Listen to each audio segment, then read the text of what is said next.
Welcome back, everybody, to Maniacal Musings. I'm your host, Jeremy, as always.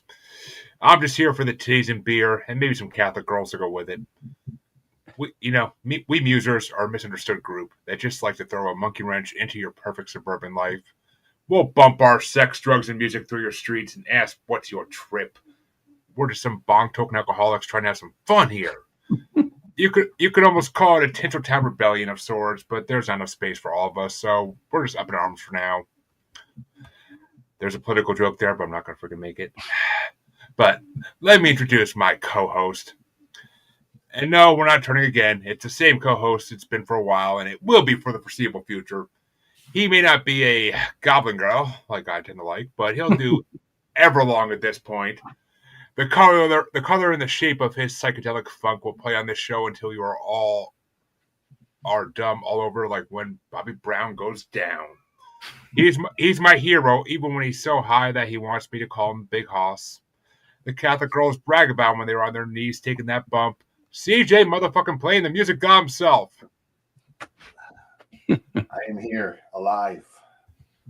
Not well, but alive. Well, we're glad you're here as always, buddy. But and I had fun with that intro. I knew I was going to when I saw the album choices. I was like, okay, I could see some. Yeah, I recognized a bunch of those. I try. But folks, tonight we have another very special guest because we took a week off from it, but my trek through the New England Podcasters Group roster continues as I decided to bring on fellow founding member Lou Bortone, host of AI Today podcasts. Hey guys, how's it going? Thanks for having me. And folks, if you have any questions about AI, this guy knows the answer. It'll change tomorrow, but I'll know it today. That's all we can ask.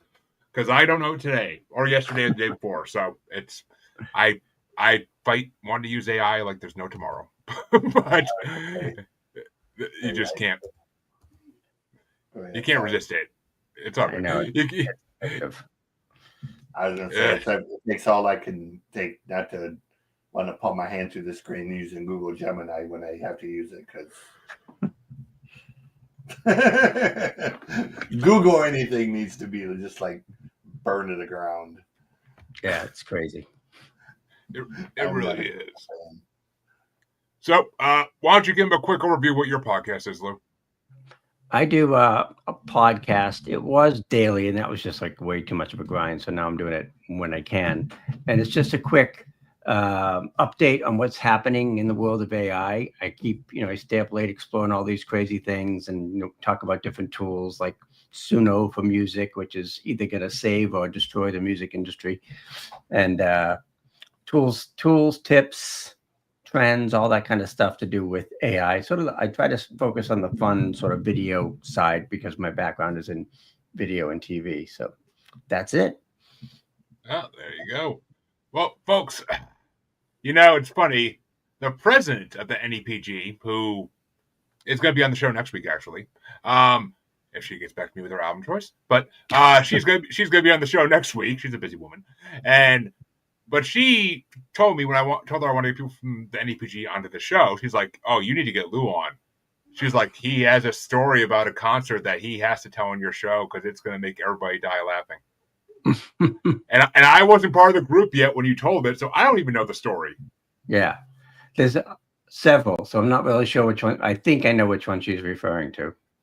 I believe it has to do with passing out. Yeah, that was the Hampton Beach Casino Ballroom incident.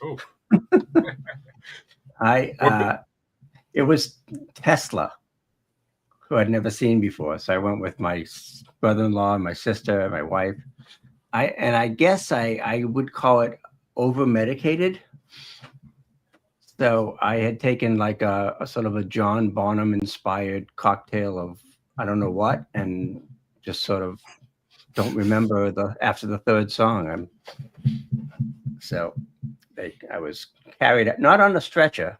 I went out on my own power, but I don't remember much after the third song in the set.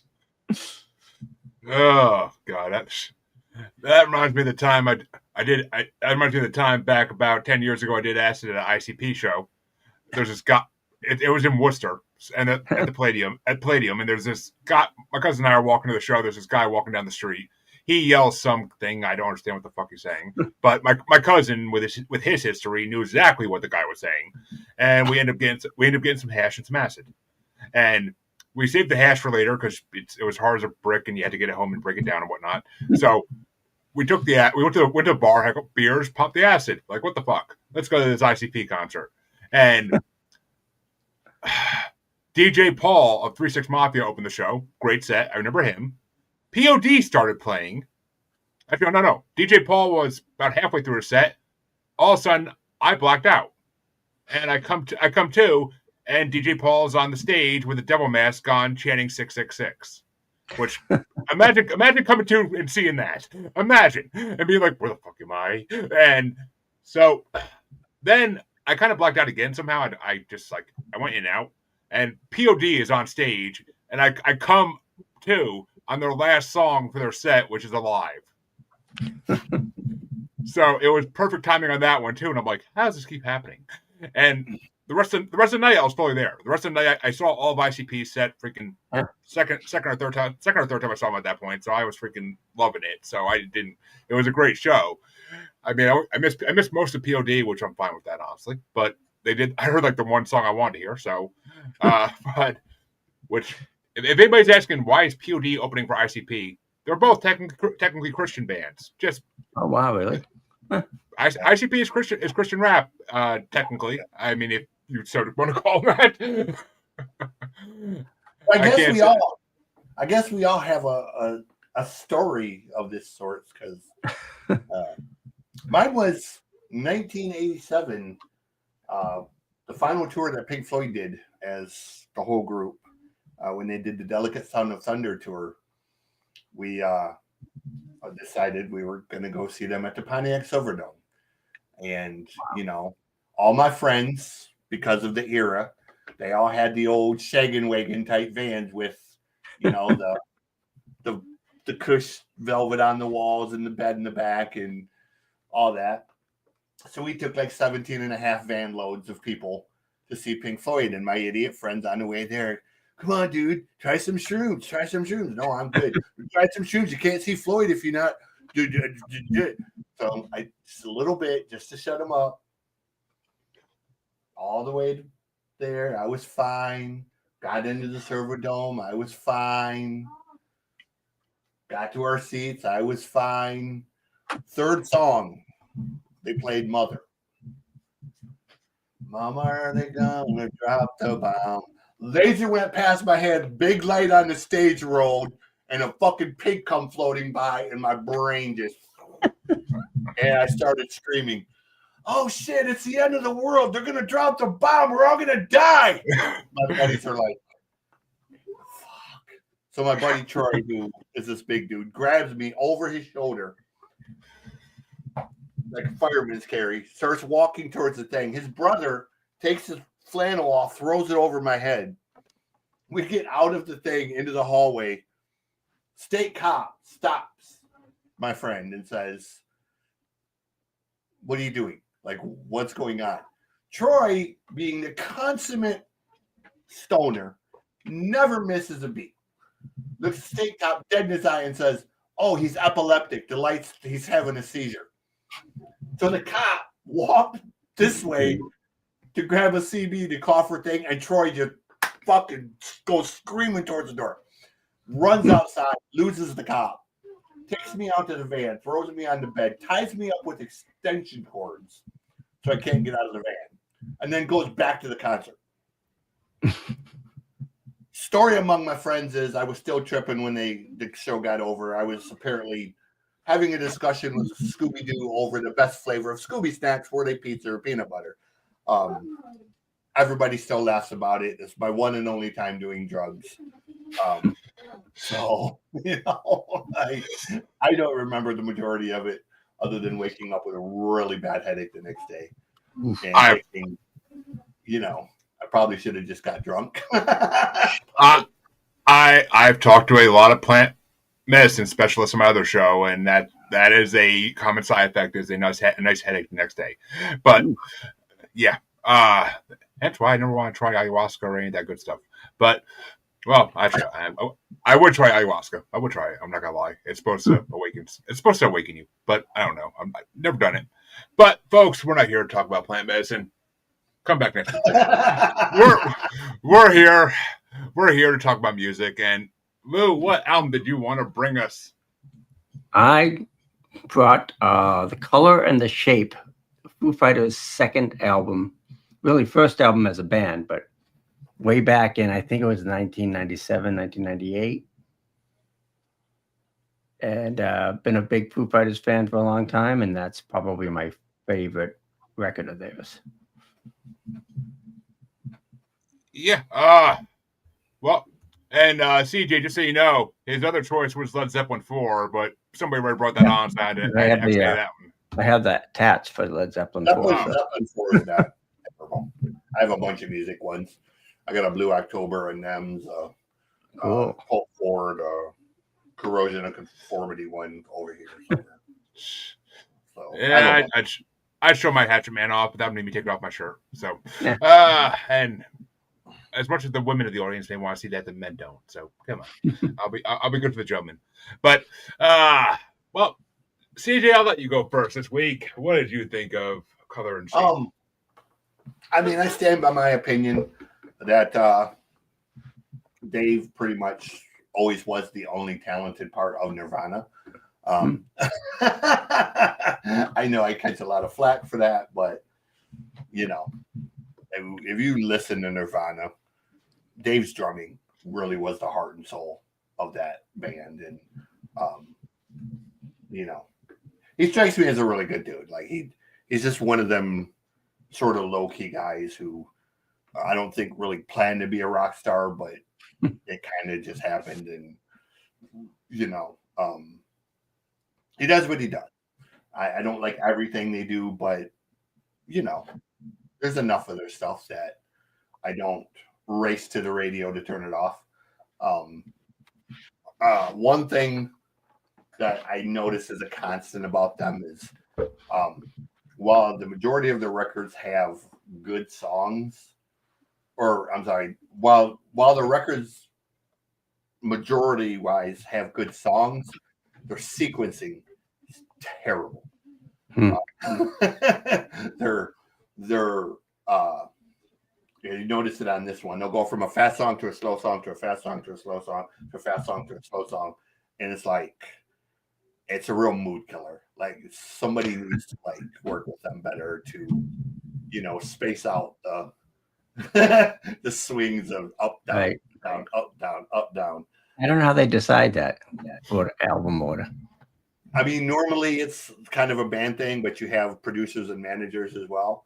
But you know, they're not good at it. There's a few bands that are good at it. Some are really, really great, but you know, not enough to go to the mood. It's a good record. There's plenty of good songs in this. There's a couple songs that are duds, but you know, there's a lot of songs on this record. So, you know, overall, you get a good quality record with a lot of really good songs on it that are produced well. And my one major beef with this record, Taylor is such an amazing drummer. The mix of the drums on this one is kind of, you know, his drums are kind of low in the mix. They don't come off nearly as powerful on this record as they are live. I don't know if that was intentional or not, but you would seem to think that a band with two amazing drummers in it, you would have a more powerful drum mix. But that's, you know, again, not enough of a beef to really cross foul per se. This record. It's a taste choice, I think, because they're not trying to be like Slipknot, be like just pounding the drums into your head. Like no, and I'm not saying that. It's just there's a few songs where the drums are where they should be, and there's a few where they're kind of, you know.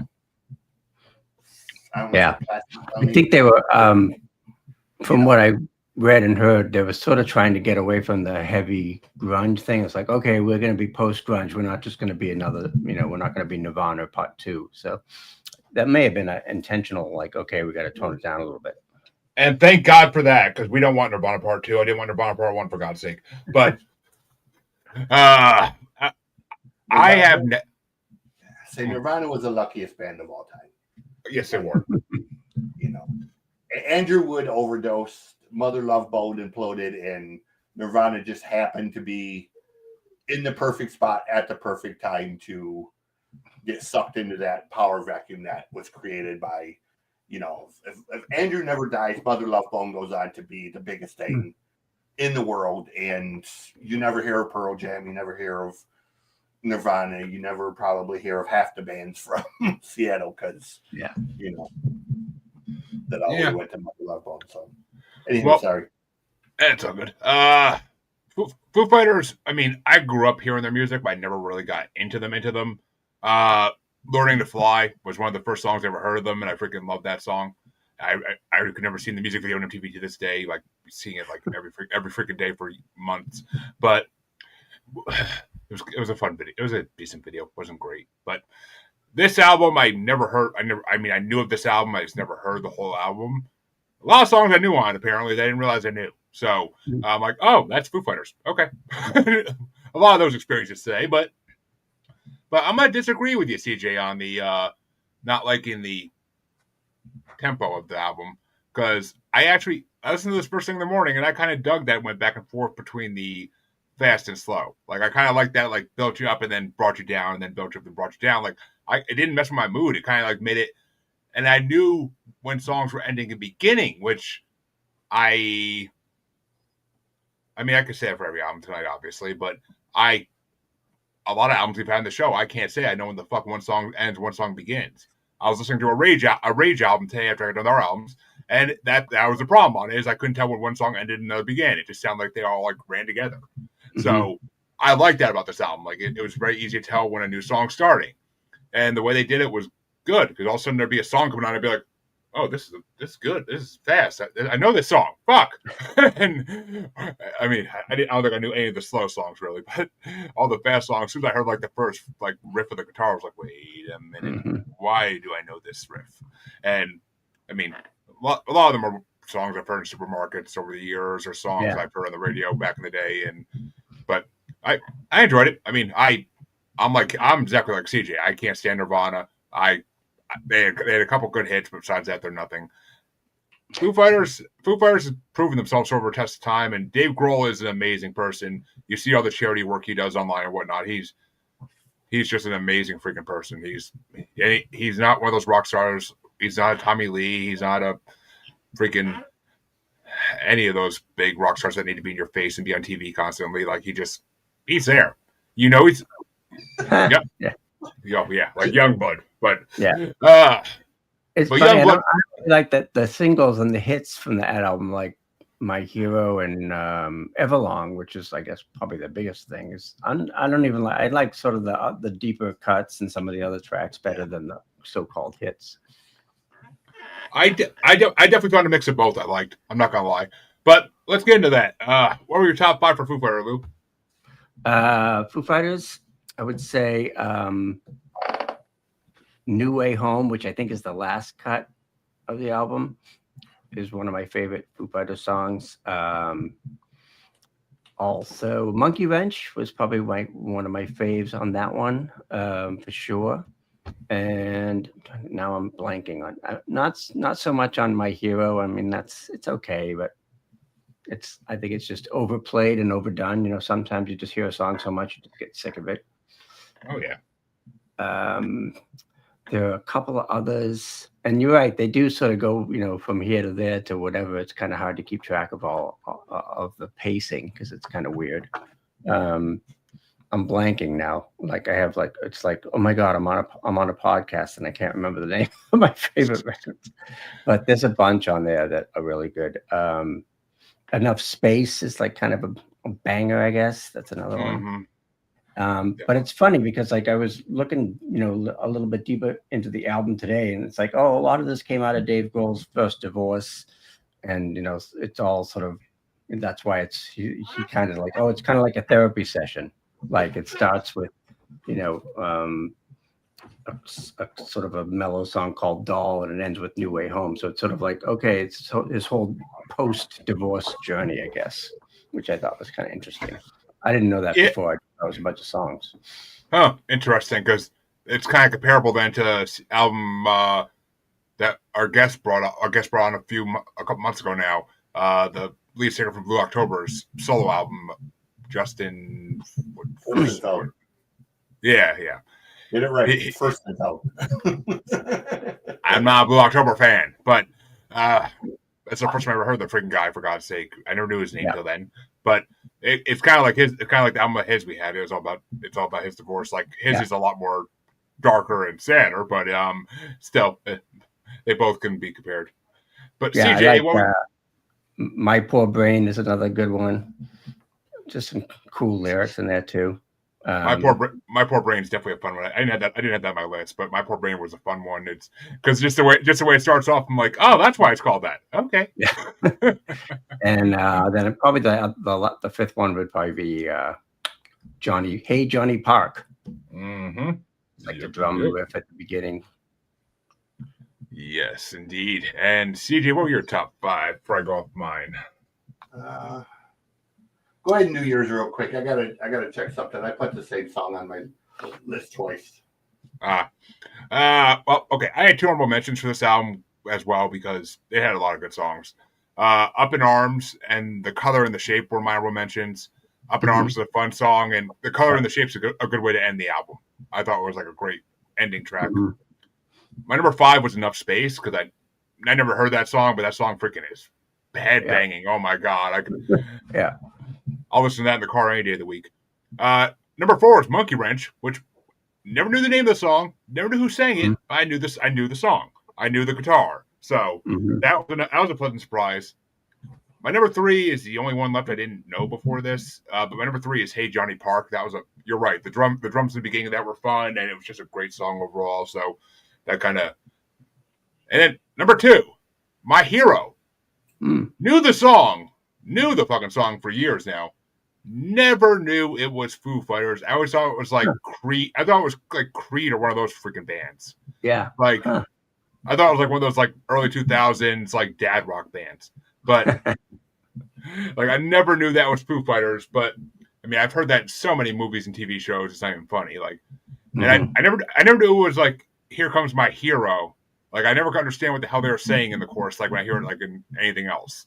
But when I saw the title, I was like, oh, that makes sense now. Okay. Yeah. But that's a fun one live too, and especially when Taylor Hawkins was live, he just beat the shit out of the drums. I'm sure. And my number 1 had to be Everlong, which is the only Foo Fighters song on the Rolling Stone Top 500 list. Wow. And Everlong is just freaking. Everybody knows Everlong. It's one of the most amazing rock songs of the last 25 years, 20, 30 years, however long it's been now. But kind of put them on the map. It definitely did. It definitely blew them out of the water.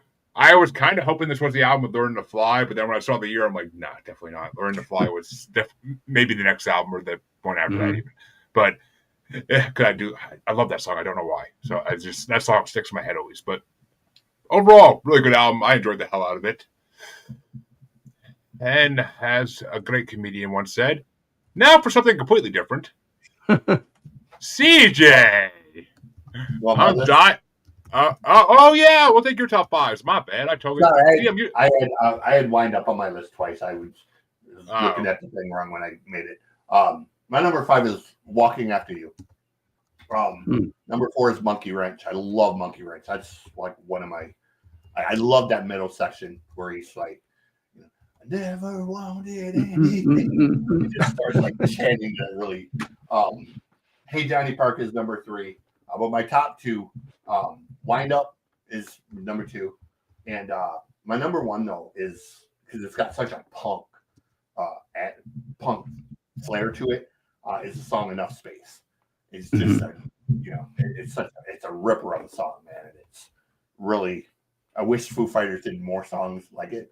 I mean, there's plenty that they do like it, but I could really do for a whole record in that like kind of tempo. It's almost it kind of fits into the space where Dave did the Crowbot thing record with all the different stars and all that, and it kind of almost has that flavor to it. So yeah, good stuff. I like that song a lot. Good album, great album overall. I was surprised. I almost went into this thing. I'm like, oh god, Foo Fighters. I'm not gonna hate this or love this. I didn't know which way I was gonna go in the beginning, but then as soon as I started hearing, I was like, all right, I'm not disappointed at all. Thank you, good job. It's yeah, but now CJ, let's talk about this album you wanted to bring, and what album was that? So I knew immediately last week after we did the thing with Aaron that I knew what record I was bringing this week, regardless of who the guest was or what their thing was. They could have brought they could have brought like Celine Dion, and I was doing this record. Brought Frank Zappa. It's a compilation record, sort of a greatest hits. It's called "Have I Offended Someone?" and it's got all of the songs that, well, I won't say all of them.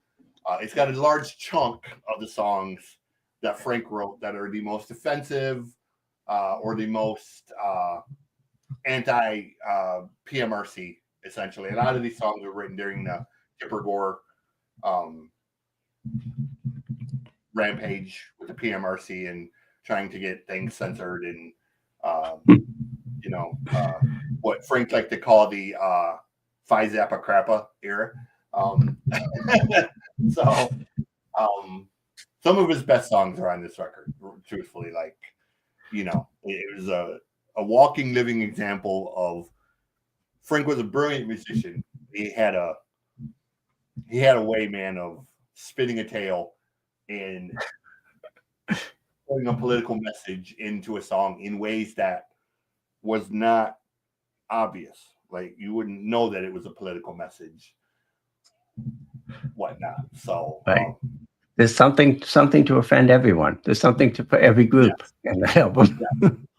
Yeah. So I knew last week this is what I was bringing because,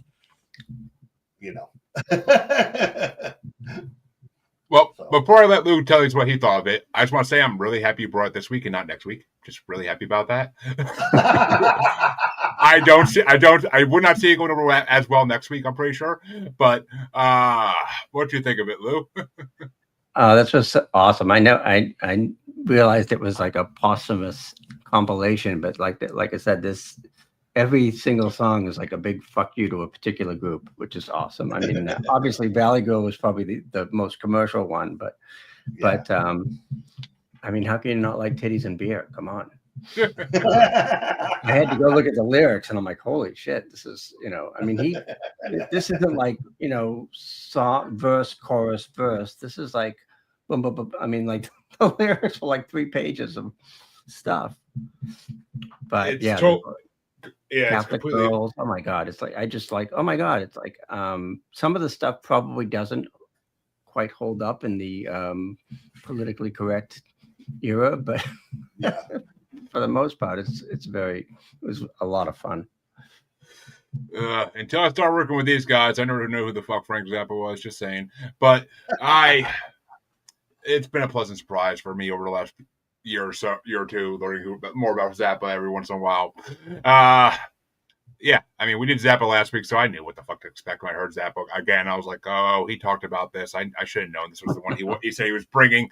But I should have known this from the album title that you were going to be in for.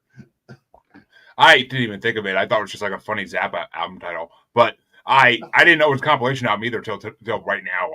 I didn't look into it really, so I just put it on and hit play. But I didn't know it was a compilation album, but that makes sense now. And I enjoy the hell out of it. I mean, obviously, I am one of those people who offend. I offend more people than I don't. So for an album like this is my golden day. Like, there's a lot of songs in this I got put in my like list on Spotify. It's hilarious. I'll get into it when I get to the songs, but it's freaking hilarious. There's not really not a bad song on here. Just I had to stop picking it at a certain point and be like, all right, I can't. I need to narrow down this list a little better. I can't have the whole. I'm not bringing the whole freaking album. It's too long an album for that. But it was a long fucking album. That was the only point I had. I'm like, oh my god, I'm like this took me so long at work today to get through between like actually working. So I'm just sitting there like hoping I get more emails because I'm like, oh god, there's a 9-minute Zappa song coming up. Yeah, there's like 15 songs, and one of them's like 7 minutes or something. So I bring albums on like that all the time, so I'm not complaining. And mine today wasn't exactly short either, but it's Zappa. I can listen to him talk. He's completely open form poetry. It's just free thought poetry. There's no stopping it. He's just going to come out with whatever's on his mind and say it. And that's why I love him. I do love him because of that. And fun album, very fun album. Almost along the lines of like a Weird Al or a Primus album, but it was amazing. It was amazing. And weird, I wouldn't say weird. I guess the crazy thing about Zappa is he rarely performed the song the same way twice. Huh. Like Zappa was one of them guys that he would get bored, so he would literally just, when he walked on stage, he didn't know how he was going to play something. He just sort of played it, and the band was expected to be able to follow along at all times, which is why he's had some of the most world-class players: Steve Vai, Mike Kennelly, Adrian Belew, because he had to have those guys to be able to keep up with the fact that you didn't know when you walked on stage with him, you didn't know how he was going to play it. You just had to improvise on the spot, sort of jazz style, and hope you can keep up. That's why they were the mothers of invention. Exactly. That's exactly it. So, Yeah, I mean, definitely one of those artists you can go see live more than once and never expect to see the same show twice. But there's definitely artists like that though. There's a couple rappers I've seen where every time you go it's the same set, and it's like, Jesus, like change it up, dude. Put some new songs on or something. My God, but there's a few artists like that. I just seen Def Leppard last year, and they're performing damn near the same set in 2024 that they performed in 1994. Like, change the setup. It's been 40 fucking years. Like,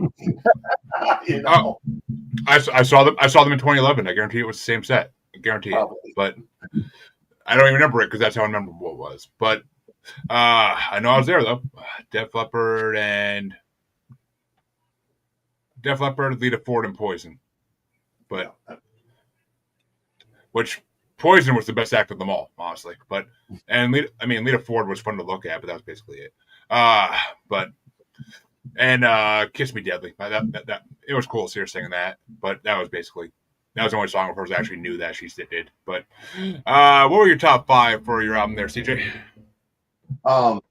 Number 5 is Valley Girl, just because as a Gen Xer, it's hearing Moon do the whole 80s Valley Girl spiel. The boy was sitting in the room sort of chuckling as it was on, and he's like, did you guys really talk like that? And I was like, the guys didn't, but the girls did. So the whole Grody, take me with a spoon. Number 4, he's so gay. You did that doo-wop thing that had all of the Zappa songs in it at that time, and it missed the one song that is the most doo-wop of all the Zappa songs. Obviously. Number 3 is Goblin Girl. I love the double entendre. Yeah. That, a monster song, but he's completely talking about something else. Number 2 would be my favorite song, if not for my number 1 song. Tinseltown Rebellion is number 2. I love how he plays on.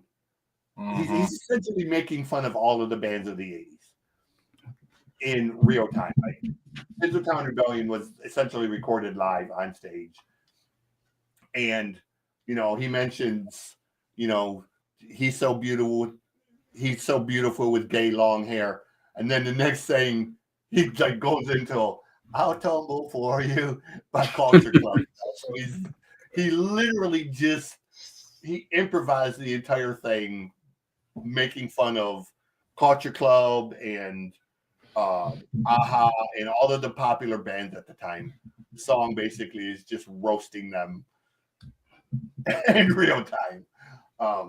But my favorite song has always been my favorite Zappa song. The first time I heard it, it's "Titties and Beer." It's it's such a classic song, and if you've ever seen the live video of it, the drummer like wears the devil's mask and does the devil's part. It's really just it's like 8 minutes of the most classic Zappa, man. It's Zappa being Zappa, and you know what you got when you went to a Zappa. It wasn't just music, man. It was a whole theatrical free for all. Yeah, definitely And seems that way. it's a great song. It with a very comical approach, but and again, who doesn't like titties and beer, as you guys have said. So, Nobody I hang out with, but that's for damn sure. But well, Lou, what were your top 5 for Zappa? That was tough because there were so many good ones. Disco Boy, because I love taking a swipe at disco, was 5. 4, Catholic Girls, another one, perfect. 3, I would say, was Goblin Girl, just because it's close to Halloween right now. 2, Titties and Beer, because the title, just based on the title alone. And then the number one, only because I lived in the Valley, was Valley Girl. I don't know. I'd heard that it was his daughter doing the Valley, the girl parts. Yeah. Moon Yeah. Her name is Moon. Sure. Yeah, Gag Me with a Spoon. So, and they actually ended up writing a movie based on the song that had Nicolas Cage. It was one of Nicolas Cage's earliest roles. Nah. And Moon didn't play the lead role, but she was in the movie. So yeah, there's actually like an 80s B movie related to it. I think I put it on a bracket or two, so I do know that exists. But and you can hear Valley Girl on the radio. Chances are you probably wouldn't hear Titties and Beer on the radio. Yeah. Well, yeah, I guess not. Maybe not. But I mean, all the country they play nowadays is pretty close to it, so why not?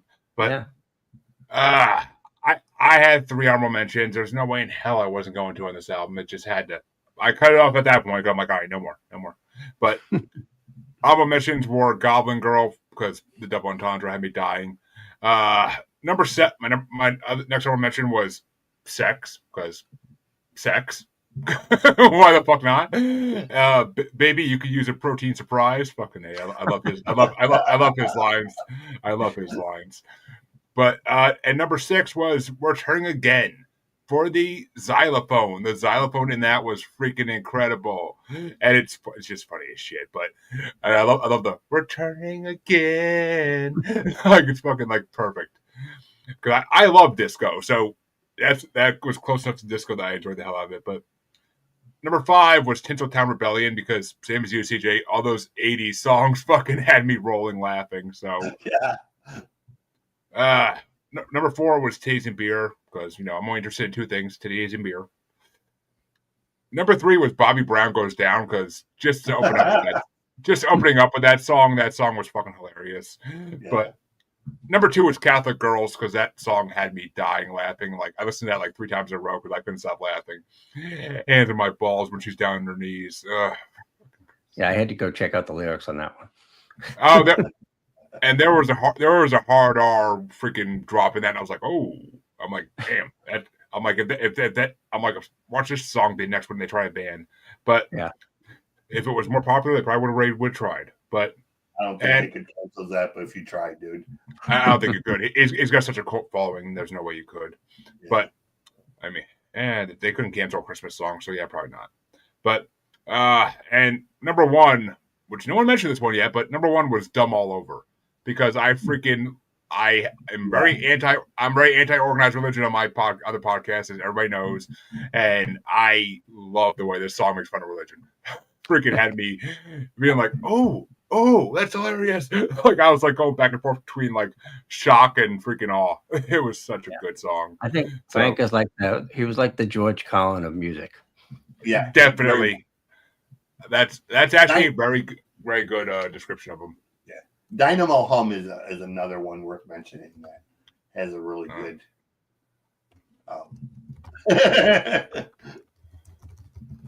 How could they not put Dancing Fool on that compilation album? You remember that one? That had a cool xylophone solo. So at one as point, well. an interesting fact about this record, they ended up. My understanding is they ended up changing the title. The original title was actually supposed to be "Proud to Commit Commercial Suicide," and the label or some of his people said, "No, you can't put suicide in the title." So they changed it to "Have I Offended Someone?" And that probably was Zappa's reply when they called him with that, when they said that you can't use this. So like, have I offended someone? Oh, we got it. That's it. Okay, let's go. I mean, it's truly Zappa-esque. But, well, I guess it's time, folks, to go to today's third and final album, which, how did I get to this album? Well, funny story to this one. No, not that funny, but funny enough. So, I saw that Foo Fighter album came out in 97, 96, whenever it was. Yeah. So, I looked at the year it came out, looking at other albums to bring on, because I like to always go by the year and try to match it up in that time frame. So, I'm looking through the albums, and I'm seeing some things I could bring, the first Godsmack album and so forth. And I'm like, some decent choices, anything that really popped out to me I already brought, because 97 is a big year for music, so people brought out a lot of that over the last 2.5 years on the show. But then I started looking at movie soundtracks that came out that year, because why not? And I came across, and I almost brought Scream 2 soundtrack, but I mainly wanted to bring it for one song that was on it, which was the song that made what I did bring boost into popularity. So I'm like, all right, if I'm going to bring it for one song, I might as well just bring the freaking album that came off of it. It's only like a year later anyway, so I might as well just bring it. I'm like, screw it. I haven't brought this band on in, years, and I haven't, because it got so hated on the last time by Michael Colby. I didn't want to bring it on again for a long time. But I decided to go with their debut album from 98, Cottonmouth Kings' Royal Highness album, because I am a huge Cottonmouth Kings fan. Or I mean, I was a huge Cottonmouth King fan. They haven't really been putting out shit for the last decade, but I am a huge Cottonmouth King fan, and this album is just pure classic 90s goodness. And I spent so many years in college and after college just bumping this whole album in my car nonstop, because it was just such a classic. And I was a lot more of a stoner back then, so I was constantly right in the right mood to listen to this album. So it's classic to me, though, and I honestly forgot how many good songs they had on it. When I listened to it today, I was like, oh, I forgot about that one. I forgot about that one. I really got to work Cottonmouth Kings back in my playlist. It's been a long time since they had, for some reason, not my Spotify like list a lot. I don't know why. I guess I just never really went through them all again and added them. But I'm like, screw it. I'll bring this one. I'm like, if there's one album of theirs I'm not going to really get ragged on for bringing, it's going to be the first one. After that, it's hit or miss. But down to here, Lou, what do you think of Cottonmouth Kings? I honestly wasn't sure how you take this one. Yeah, I freaking loved it. And honestly, I mean, I was not familiar with this band. I'm like, how did I not know about this? Because I'm a big Sublime fan. And for me, it was like, okay, this is awesome, because three of my favorite bands, Sublime, Beastie Boys, and Rage Against the Machine, if you push them all together, I think you get Cottonmouth. I mean, you do, because out of Cottonmouth Kings came Head PE, which is a very Rage Against the Machine type band. Like Head PE is like right there with them, with the metal rap combo thing, like them and Limp Bizkit, I guess, too, if you have to. Was this pre-Sublime? I think it was. No. So after Sublime, I'm pretty sure it was early 90s. Same time, actually. Okay. I mean, Sublime started in the early 90s, though, didn't they? Yeah, but their record that them too was about the same time as, because you gotta remember Cottonmouth Kings, pre-Cottonmouth Kings they were humble. They were known as the Humble Gods. Yeah. They did more punk. So yeah, I mean, and that's where they went when they started their own record label. That's what they did a lot of was they brought a lot of punk bands on and tried to make them all big. But Suburban Noise was very, very diverse as a label. They had, Head PE, which was, sort of reggae metal, Rage Against the Machinists. They had Big B, which was sort of, tongue in cheek hip hop. They had OPM, which was like Sublime and was more reggae oriented. They had quite a few different genres or different. They had Moonshine. They had Moonshine fucking Bandits. They had a country rap group on their freaking label for a minute. The very first record they did, yeah. I mean, and Moonshine Bandits is actually I've wanted to bring them on the show before. They're not horrible. I like some of their songs. But they're still around there.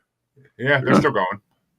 But I mean, and this was like an epiphany. Like this was a discovery because I mean, I lived in LA in the '90s, and K-Rock played the shit out of Sublime. I'm like, how did I not know about this band? Because Cottonmouth King was big with Juggalos, and that's where they got big. Was they're not really radio friendly per se. No. I mean, but like you saw on this album, they did radio edit versions of songs to try to get them on the radio at least. But I mean, actually, Slain, a Boston rapper, got big on Suburban Noise Records as well. So, and he's actually been in Mark Wahlberg movies like our friend Andy Grant. So, wow. But yeah, and I mean, and Madchild, freaking Swollen Members was on Suburban Noise for a good minute. They released at least 4 or 5 albums on there. So, I mean, Madchild got part of his big blow because of them too. So, I mean, they helped boost a lot of people. They worked with Tech Nine. They worked with Cypress Hill. They worked with a lot of bigger names, and that's how they got known, like recognized worldwide, is by working with bigger names on songs. And then people would be like, "Oh, Tech Nine, let me listen to this," and then they'd be like, "Who the fuck's these white guys, and why are they so good?" But man, I mean, they toured their ass Oh, off. they never tour the East Coast anymore, though. I'm so fucking pissed. I want to see them live so bad. Like, but I mean, it's not Cottonmouth Kings anymore. It's really not.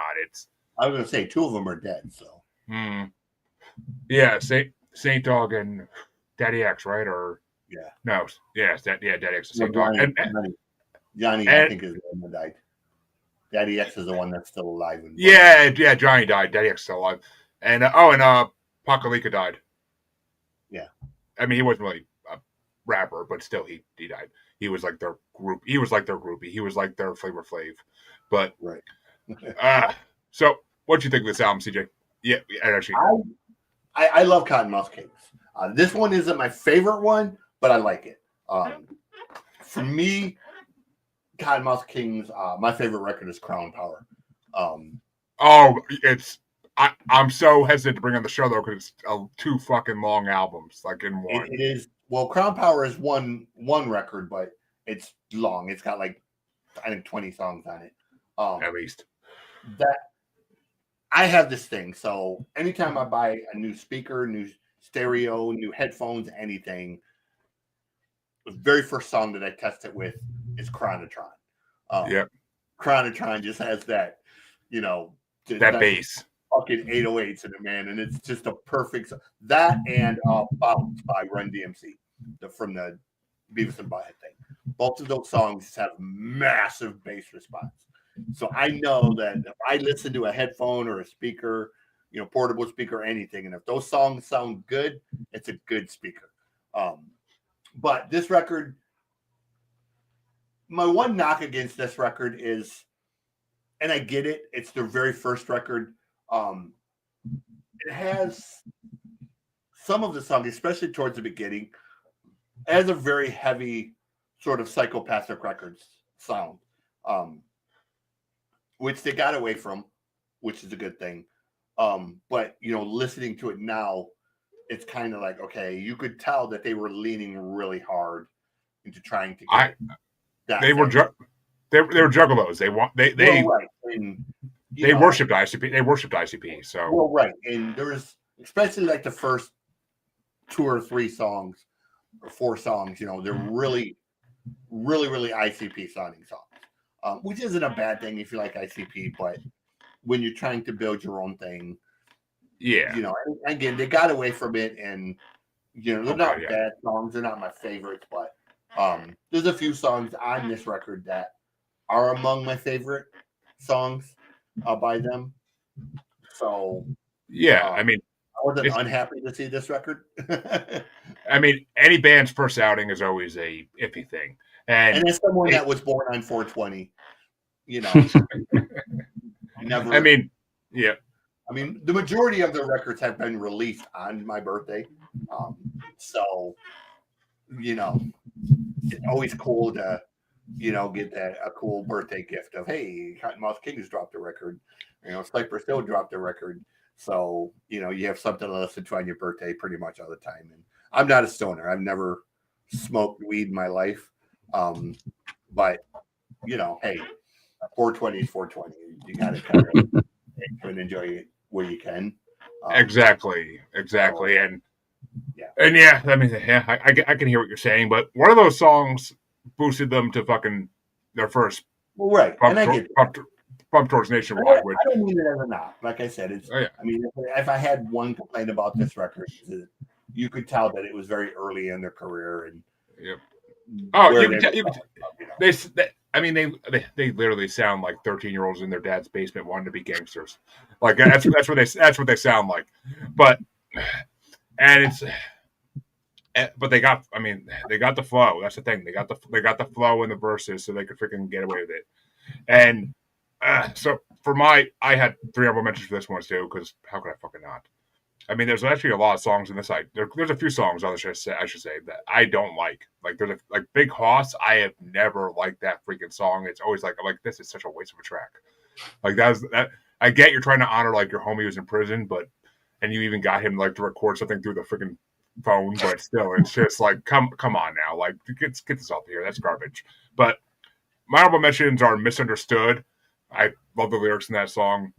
So High is just a classic song when you're stoned. Like it's just right up there with like some of the best stoner tracks ever.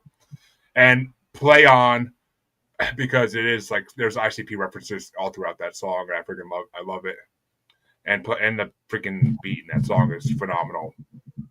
But my number 5 is Bump, because Bump is just such a good song. The bass is incredible in it, and the flow is so incredible to go along with it. So it just works out really well. And some of the lyrics, Daddy X is a really good verse on that. I'm pretty sure Johnny does too. But number 4 is Bong Token Alcoholics, because I described myself as a Bong Token Alcoholic for a long time in my life. So, and I mean, that song, it's not even that great a song. It's just more of the title of the track, and the lyrics are not half bad at least. But number three is Psychedelic Funk, because that song is rap gold. The flow in the verses is just phenomenal throughout it. It's anybody who hears that and doesn't think it's good rap, I really question their sanity and their taste in music. But my number two is What's Your Trip, because it's good story. It's good storytelling, and ever since I first heard this album, it's been one of my favorite things to ask people when they're like flipping out. I was like, "What's your trip, man?" And number 1 is the song I wanted to bring this on for, the song that's on the Scream 2 soundtrack, and that's Suburban Life. I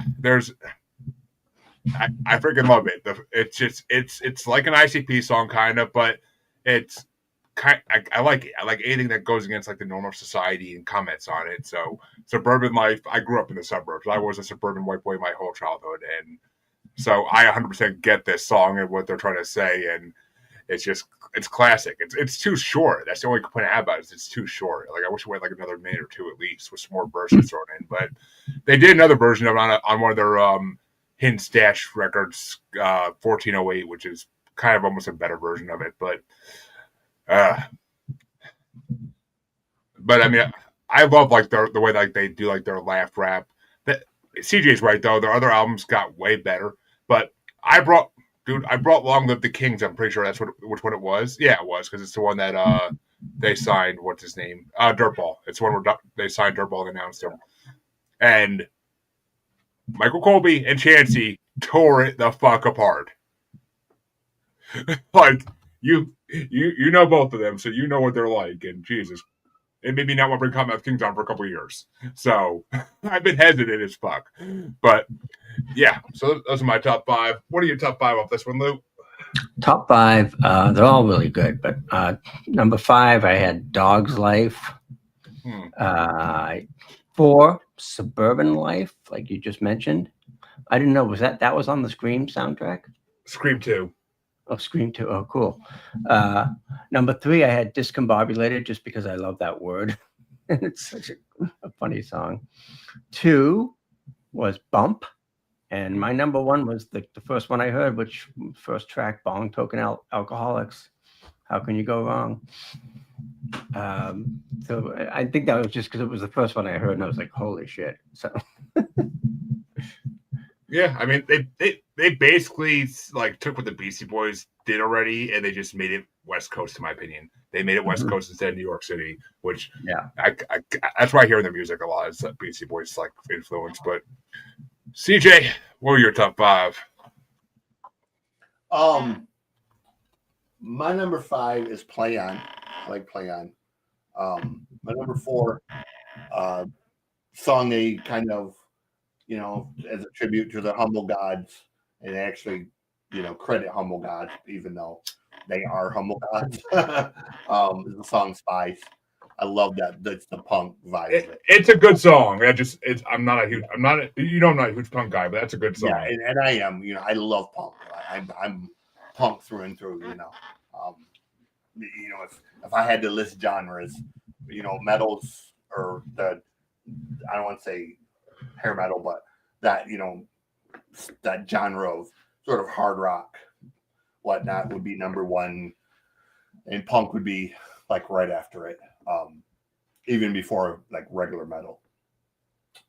Number 3 is So High. Number 2 is Psychedelic Funk. So High and Psychedelic Funk both. I like the sort of reggae-ish vibe to them. But much like Glue, I knew my number 1 as soon as I saw the song titles, because I also am a huge fan of the word discombobulated. I use it all of the time, and people look at me like, Mr.